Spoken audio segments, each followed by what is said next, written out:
radiant peace.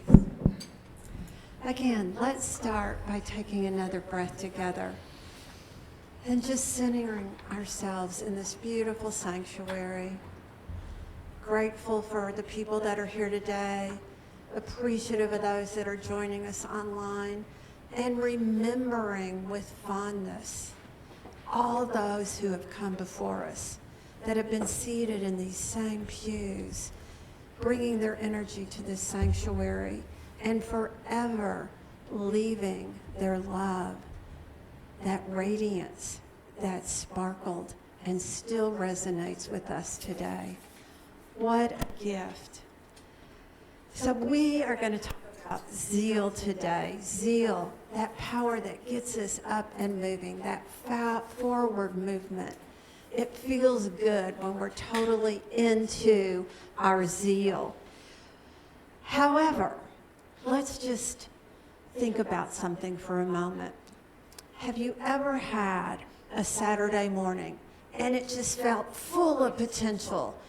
And you had the coffee brewing strong, you had your list written, you had your vision of what you were going to create, and you had all this momentum going. You were absolutely sure that not only were you going to clean out the garage, you were going to reorganize the pantry, you were going to knock out that to-do list before noon potentially, and if you had any time left over, you were going to finish the book that you had yet to start. Had those days?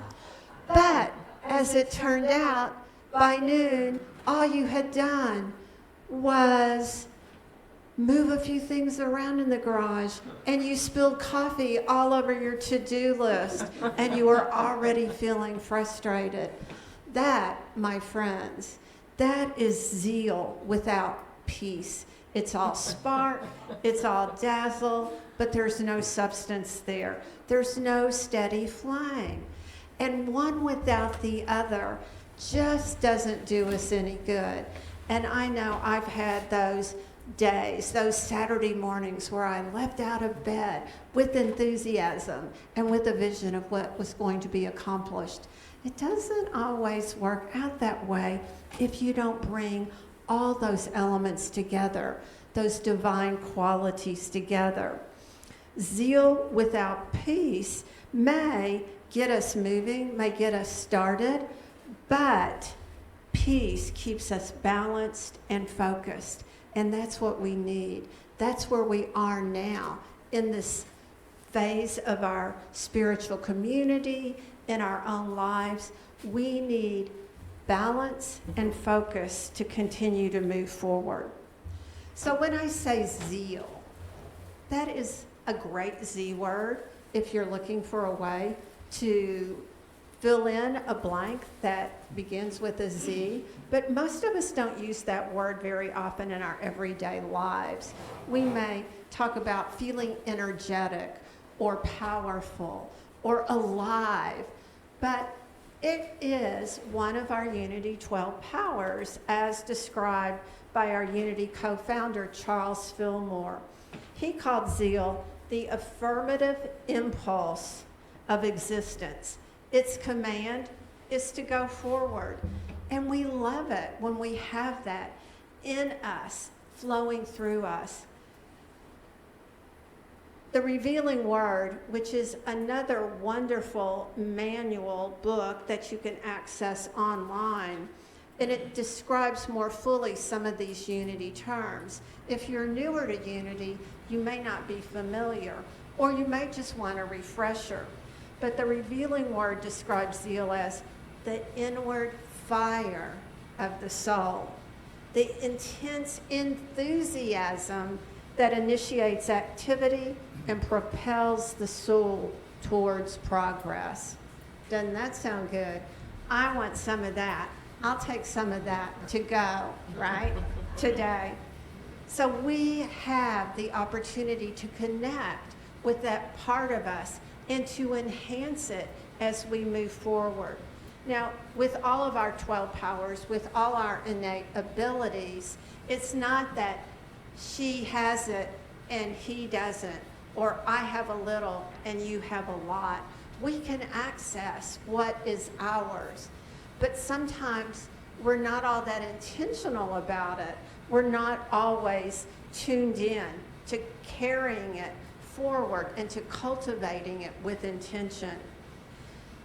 Zeal, as I alluded to, is best when it's harmonized, both with wisdom and with peace. Then it becomes like this steady rhythm of divine order, which we talk about in unity. It's not magic. It's just a way of aligning with spirit and claiming the good that is ours. When zeal is unguided, when it acts without that stillness, that calm, that peace that I alluded to, or spiritual direction, it can burn too hot. Have you ever started a fire and thrown a bunch of paper on it? And it looked really great for a few seconds. It was burning intensely, but then it was gone. It was out. It took too much energy, and it didn't last. It wasn't enduring. So Charles Fillmore teaches us, reminds us, that each of the 12 powers works in balance with the others.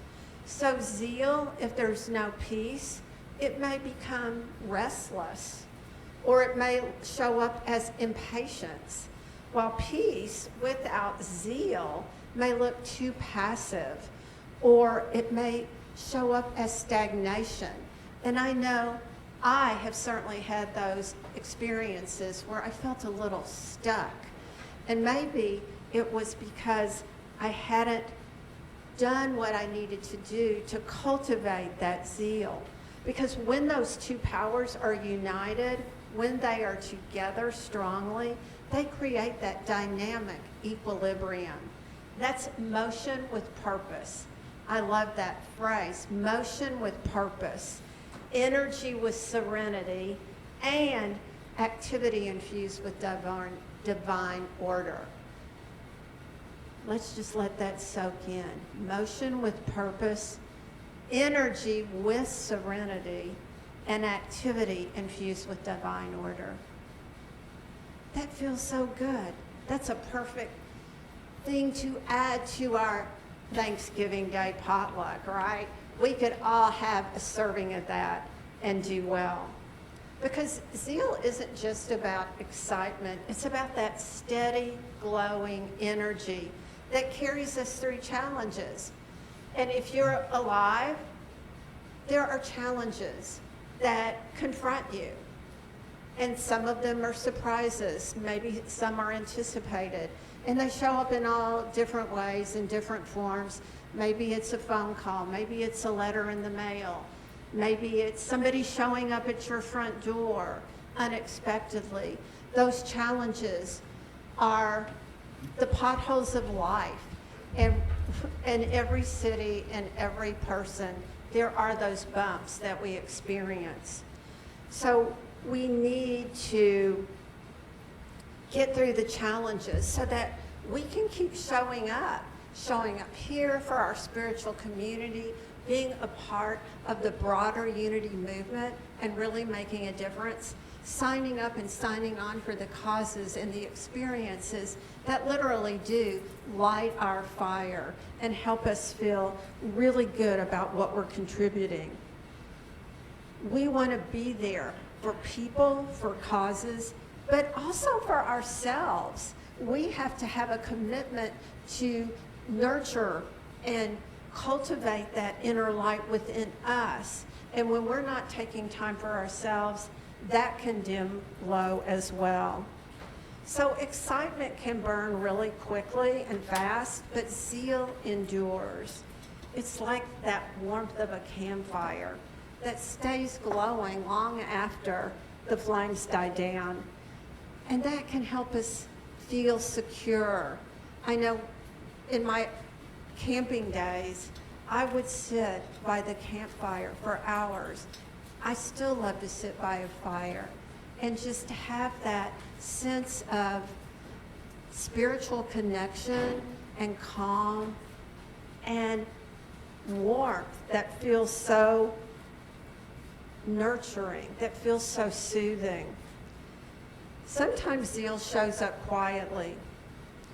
It can show up in the caregiver who brings comfort after a long day, or the teacher who keeps believing in her students, the nurse that takes gentle care of so many patients, or the artist that keeps going back to the blank canvas with faith that inspiration's going to come, or maybe even like that writer I mentioned that is wanting to finish the book that she hasn't started. In some ways, that's me. I didn't even think about that till now. I made that example, but yeah, I have a book, a children's book that I've yet to start. I keep having faith that I can do that. And here at Unity on Greenville, you all keep showing up. You've continued to invest your positive and powerful energy in making this place the kind of home that not only feels good for you, but that will be welcoming and inviting to those that have yet to show up. Peace brings stillness, which is not the absence of movement, but it's a centered calm, that groundedness that helps us direct our energy. Be still and know. That's that quiet knowing. And I brought my favorite sign that someone made for me, peace, be still. This hangs above my sink off to the side. And I see it every morning when I'm washing my face, brushing my teeth, every night before bed. Peace, be still. That reminder, that grounding that all is well, and that it's time for me to move in whatever way into the world to share my calming energy. Because when peace and zeal join together, what happens is our energy becomes radiant, not frantic, not forced, but it's focused, it's alive, and it's life-giving. So let's just consider for a moment, just for a few seconds, think back to a time where you experienced that sense of being both energized as well as calm, where you were in the flow, so to speak. There's a big in the flow kind of image. Radiant piece of action in action. Can you remember that for yourself? That's an exquisite experience, being in that radiant peace. You can continue to consider this as the days go on this week. As always, you know, I like to leave you all with something tangible, a little takeaway, because in many Unity communities, we call Sunday messages lessons. And that's how we began, as an educational and prayer ministry. So I think these reflection questions, as you review those and tune into those, can give you an opportunity to expand your awareness, where you can consider what's next for you. So there's a couple of different questions, and there's an affirmation and a journaling prompt. I know some of you are highly resistant to the term homework because it brings back some negative memories of things that you were required to do. This benefits only you. It's an opportunity to engage in the stillness. It's permission to get quiet and have some reflection time. So with another pause and another breath, we want to create that extraordinary energy for ourselves when our energy is finding direction. And I'm going to share with you a little bit of a story about one of my favorite humans, Dr. Jane Goodall. Many of you know and love Dr. Jane and her story. And we're probably a little bit saddened, like I was, when she passed recently. But she left such an enduring legacy, did she not? I had the opportunity to hear her speak at a lecture at the University of North Texas.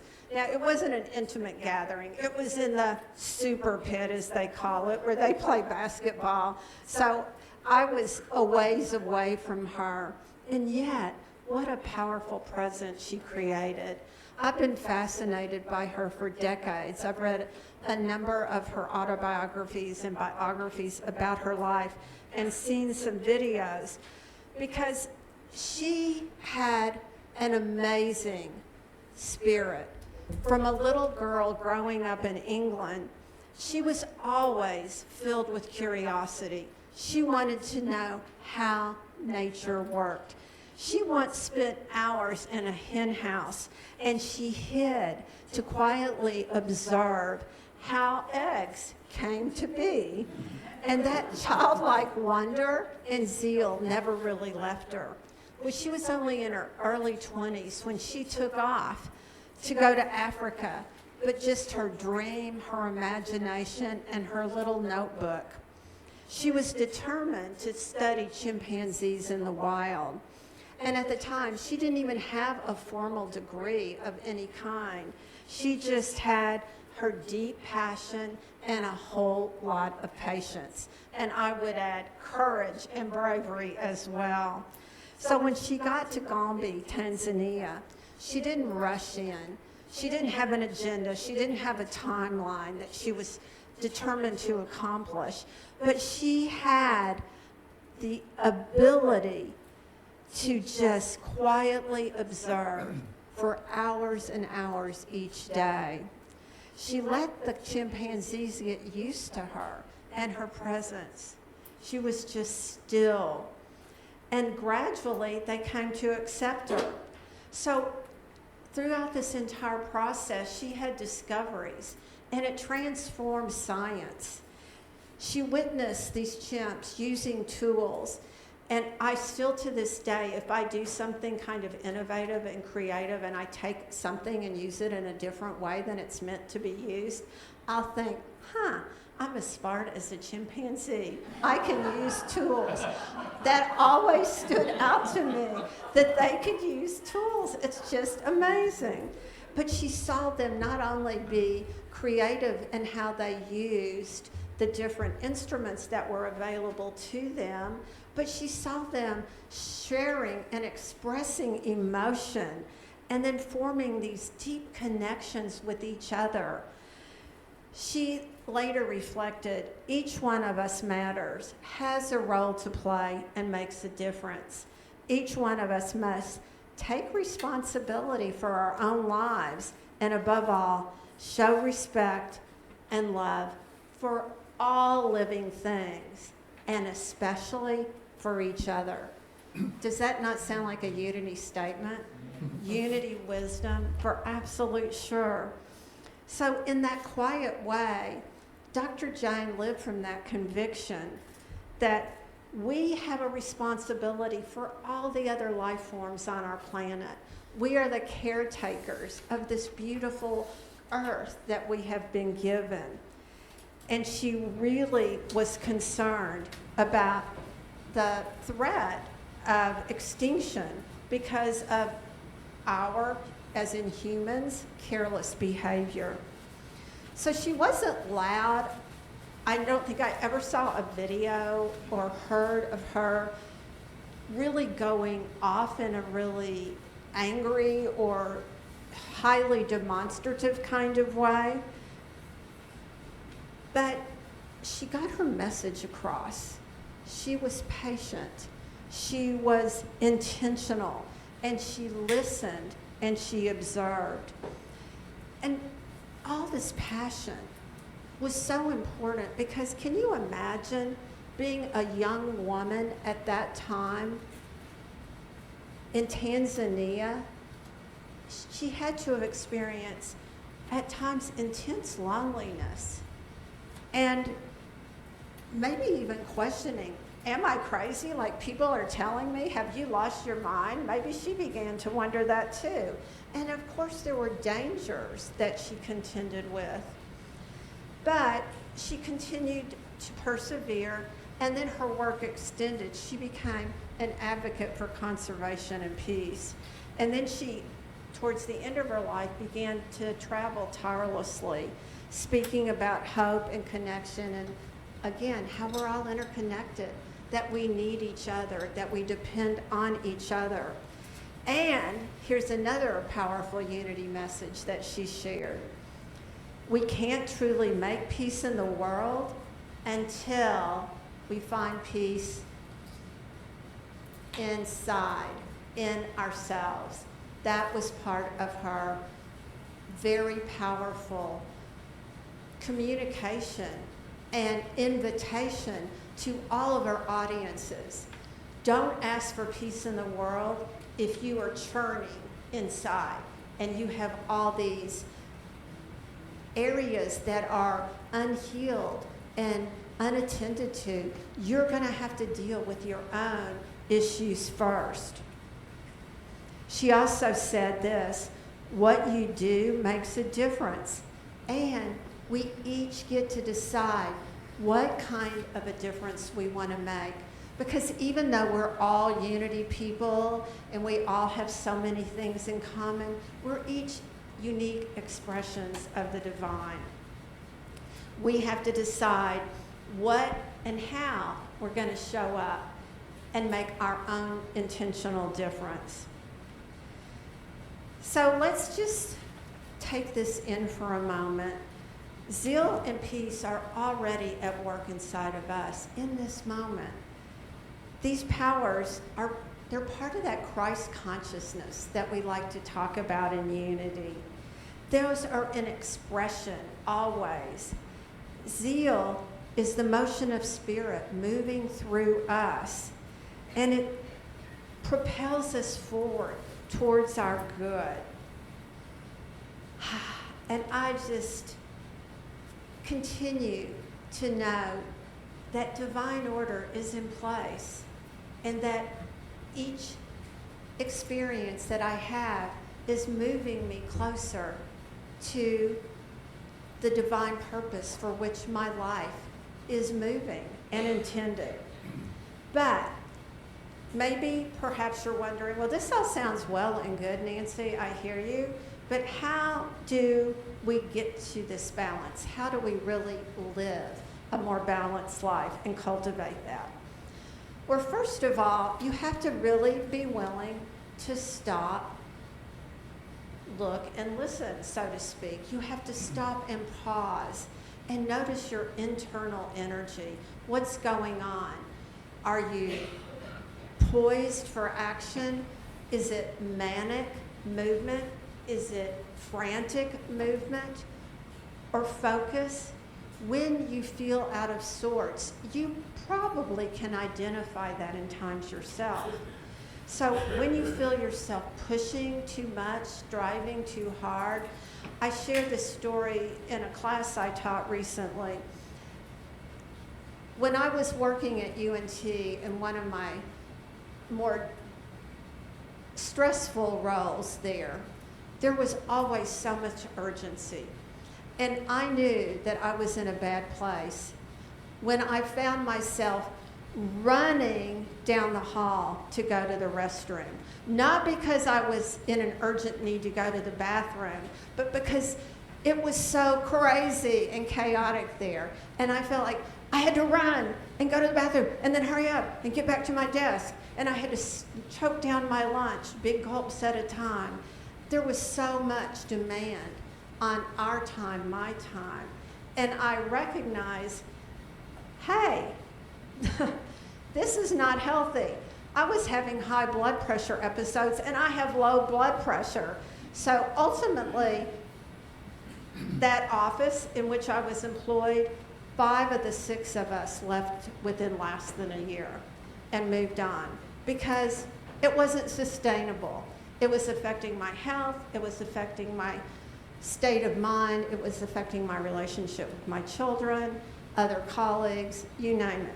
It was not good. And my boss at the time, she okayed, loosely defined, me coming to church at Unity on Sunday, but after I left on the weekends where I didn't have my children, the expectation was that I come to the office on Sunday afternoon. So that went away. That went away. So how do you do that? We want to not just pause, but we want to take a conscious breath, and really ask yourself, is my zeal grounded in peace, or am I running on reaction? And we can all get reactive at times, right? Maybe it's something you hear on the news, maybe it's a call you get, or something that you're not sure what is going to happen. The second step in aligning with this radiant peace is to really get clear on your purpose again. And I have to go back to that time and time again. Purpose. What is my purpose? Why am I here? And if you've been in Unity a while, if you were in a Unity community around the first day of 2025, you picked a word for the year. And I don't know where you are with that word now. Maybe you've even forgotten it. I don't know. I remember mine. It was creator. And part of that creator was, I am the creator of my own experience. I have to continue to remember that. But zeal is able to thrive much more easily when it's serving and connecting to something larger than itself.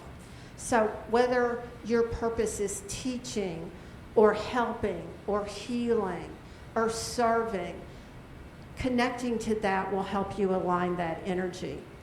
And third, and sometimes it's the hardest one for some of the people that are more social and gregarious, that would call themselves outgoing, you have to have enough stillness in your life. You have to nurture that and carve that space out. Now, when I ask my students, what is the main reason why you don't take time for yourself or you don't get still? The number one thing they tell me is, because I'm too busy, right? Well, that's a choice, and sometimes we have to make different choices. Charles Fillmore, to tie this back into his wisdom, said, zeal is the greatest universal force that impels us to action, but it should be tempered with wisdom. So we have to do that dance, blending those two together. Myrtle Fillmore, I don't think I've mentioned her yet today. In this talk, I talked to her about, in my newcomer class, she said that peace is not withdrawal from life, but conscious oneness with the divine flow. Don't you love that? Conscious oneness with the divine flow. So we need to create that, carve that out so that we can get to that space of knowing. Radiant peace doesn't dim our light. We're going to shine even more brightly when we allow that to happen. It focuses it. It doesn't slow us down. It steadies our steps. It takes what turns effort into flow and passion into purpose. I know that we as a community have come such a long way in making this beautiful ministry so powerful. Just seeing you all out here in the audience reminds me of all the creative energy that's been cultivated. Walking around, join us after the service for fellowship. You can see the beauty in the rooms. There was an artwork that Reverend Doug put together that's in the hallway that's about zeal. It's incredible. I threatened to take it down and bring it in here and show it as a visual aid, but fortunately I contained myself. But I don't want you to contain yourself. I don't want you to limit yourself.